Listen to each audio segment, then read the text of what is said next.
नमस्कार शेतकरी बांधवांनो, पुन्हा एकदा तुमचं लोकसेवा मराठी न्यूज या यूट्यूब चॅनलवरती सहर्ष स्वागत आहे। तर मित्रांनो, पीक विम्याबद्दल एक मोठी आणि आनंदाची बातमी इथं आलेली आहे। तर मित्रांनो, ती बातमी ऐकल्यावर तुम्ही नक्कीच खुश होणार। तर मित्रांनो, ती बातमी काय आहे लगेच वाचूया।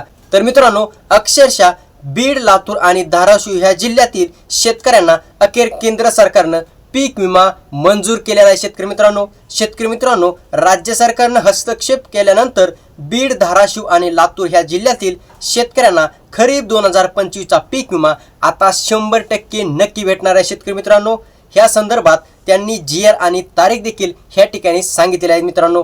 तर शेतकरी मित्रांनो, शेतकऱ्यांच्या खात्यावरती अखेर कोणत्या तारखेला पीक विमा जमा करण्यात येणार आहे ती तारीख देखील आपण व्हिडिओच्या शेवटी पाहणारच आहेत। त्यामुळे व्हिडिओ शेवटपर्यंत पाहायला विसरू नका शेतकरी मित्रांनो, कारण तुम्ही व्हिडिओ जर मध्ये स्किप केला तर ही मोठी अपडेट तुमच्या हातातून जाईल। तर शेतकरी बांधवांनो, आपण जर बघितलं तर पीक विमा कंपन्यांनी बीड, धाराशिव आणि लातूर ह्या 3 जिल्ह्यांना अक्षरशः ह्या पीक विम्यातून वगळलेलं होतं। तर मित्रांनो, पीक विमा दिला जाणार नाही अशी ठाम भूमिका पीक विमा कंपन्यांनी घेतलेली होती। मात्र सरकारनं हस्तक्षेप केल्यानंतर ह्या 3 जिल्ह्यांना अखेर न्याय मिळाला मित्रांनो। याचं कारण शेतकरी मित्रांनो, जिल्ह्यातील बऱ्याच शेतकऱ्यांचं जवळपास 80 ते 90% नुकसान झाल्याचं ह्या ठिकाणी आता पाहायला मिळत आहे। त्यामुळं ह्याचा अहवाल प्राप्त झाल्यामुळं कृषी विभागाने केलेल्या पंचनाम्यानंतर तो अहवाल जो आहे तो राज्य सरकारकडे देण्यात थोडासा विलंब झाला होता, अशी माहिती आता या ठिकाणी राज्य सरकारनं देखील या ठिकाणी दिलेली आहे। तर मित्रांनो, त्यामुळे बीड, धाराशिव आणि लातूर ह्या जिल्ह्यातील शेतकऱ्यांना खरीप 2025 चा पीक विमा मिळण्याचा मार्ग मोकळा झाला शेतकरी मित्रांनो। तर शेतकरी मित्रांनो, बघा आता तुम्ही म्हणताल कोणत्या पिकांसाठी हा पीक विमा मंजूर झाला आहे। तर शेतकरी बांधवांनो, फक्त सोयाबीन ह्या पिकासाठीच पीक विमा ह्या ठिकाणी मंजूर करण्यात आलेला आहे शेतकरी मित्रांनो। तर शेतकरी मित्रांनो, केंद्रीय कृषी मंत्री शिवराज चौहान यांनी पीक विमा कंपन्यांशी संवाद साधताना त्यांच्याबरोबर बैठक घेऊन बीड, धाराशिव आणि लातूर ह्या जिल्ह्यातील शेतकऱ्यांना पीक विमा तत्काळ देण्यात यावा अशी विनंती केलेली आहे। ह्यामुळे ह्या 3 जिल्ह्यातील शेतकऱ्यांना मोठा दिलासा हे ठिकाणी मिळालेलं पाहायला मिळत आहे। तर मित्रांनो, शेतकरी बांधवांनो, आपण जर बघितलं तर ह्याच्यामध्ये सर्वात मोठी कामगिरी ही राज्य सरकारने केलेली आहे ठिकाणी। तर मित्रांनो, तर ह्याचं कारण काय?